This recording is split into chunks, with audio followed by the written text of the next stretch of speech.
Hello friends, welcome back to my channel. இன்னைக்கு நம்ம பார்க்க போற ரெசிபி நம்ம டைஜஷனுக்கு ரொம்பவே ஹெல்ப்ஃபுல்லா இருக்கக்கூடிய இஞ்சி கஷாயம். வாங்க அது எப்படி செய்யறதுன்னு பார்க்கலாம். இன்னைக்கு இந்த இஞ்சி கஷாயம் நான் ஒரு 3 பேர் சாப்பிடுற அளவுக்கு செய்ய போறேங்க. இதுக்காக ஒரு 50 கிராம் அளவுள்ள இஞ்சியை நல்லா கழுவிட்டு தோல் சீவிட்டு எடுத்து வச்சிருக்கேன். கொஞ்சமா தேன் எடுத்துர்க்கேன். தேன் வந்து நம்மளுடைய டேஸ்ட்டுக்கு ஏத்த மாதிரி எவ்வளவு வேணுமோ நம்ம அந்த அளவுக்கு சேர்த்துக்கலாம். முதல்ல பாத்திரத்துல ஒரு 3 டம்ளர் அளவுக்கு நான் தண்ணி சேர்த்துக்கிறேன்.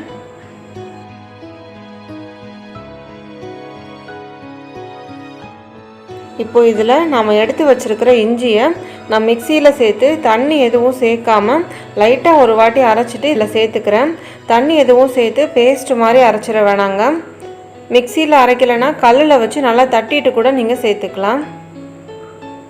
இப்போ இது நல்லா கொதிக்க ஆரம்பிச்சிருச்சு. இதை லோ ஃப்ளேமில் வச்சு ஒரு 10 நிமிஷம் நல்லா கொதிக்க வச்சிடலாம்.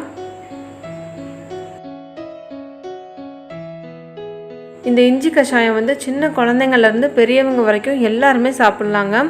இந்த இஞ்சி கஷாயம் எப்பெல்லாம் சாப்பிட்லான்னு கேட்டிங்கன்னா, நம்ம ஏதாவது ஹெவியாக சாப்பிட்ருப்போம், பிரியாணி, நான்வெஜ் இல்லைனா ஏதாவது ஆயில் ஐட்டம் சாப்பிட்ருப்போம். அந்த மாதிரி டைமில் சிலருக்கு வந்து லைட்டாக கிறுகிறுப்பு மாதிரி இருக்கும், இல்லைனா நெஞ்சு கறிக்கிற மாதிரி இருக்கும். அப்போல்லாம் இந்த இஞ்சி கஷாயத்தை வச்சு சாப்பிட்டா அதெல்லாம் சரியாயிடும். புதுசாக பிரசவமான பெண்களுக்கு வீட்டில் உள்ள பெரியவங்க அடிக்கடி இந்த இஞ்சி கஷாயம் செஞ்சு கொடுப்பாங்க. அவங்களுக்கு மட்டும் இல்லை, எல்லாருமே பொதுவாக நாம் வாரத்துக்கு ஒரு 3 நாளாவது இந்த இஞ்சி கஷாயம் வச்சு சாப்பிட்டோன்னா நமக்கு எந்த செரிமான பிரச்சனையுமே இருக்காது. இது சாப்பிட்ட அன்னைக்கு நீங்களே ஃபீல் பண்ணுவீங்க, ரொம்ப லைட்டாக இருக்கிற மாதிரி ஃபீலிங் இருக்கும் நமக்கு. 10 நிமிஷம் நல்லா கொதிச்சிருச்சு. இப்போ இதை ஃபில்டர் பண்ணி எடுத்துக்கலாம். இப்போ இதில் ஒரு 2 டீஸ்பூன் அளவுக்கு தேன் சேர்த்துக்கிறேன். கண்டிப்பாக தேன் மட்டும் தாங்க சேர்த்துக்கணும். நாட்டு சர்க்கரை, பனை வெல்லம், சுகர் இது மாதிரி வேறு எதுவுமே சேர்க்கக்கூடாது. நீங்கள் எப்போ குடிக்க போகிறீங்களோ அந்த நேரத்தில் மட்டும் தேன் சேர்த்துட்டு குடிங்க. தேன் சேர்த்ததுக்கப்புறமா கண்டிப்பாக இதை சூடு பண்ணக்கூடாது.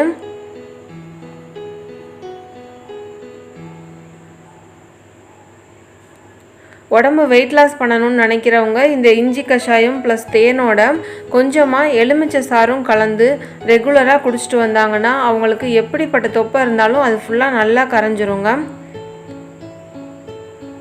கண்டிப்பாக இந்த இஞ்சி கஷாயத்தை நீங்களும் ட்ரை பண்ணி பாருங்கள்.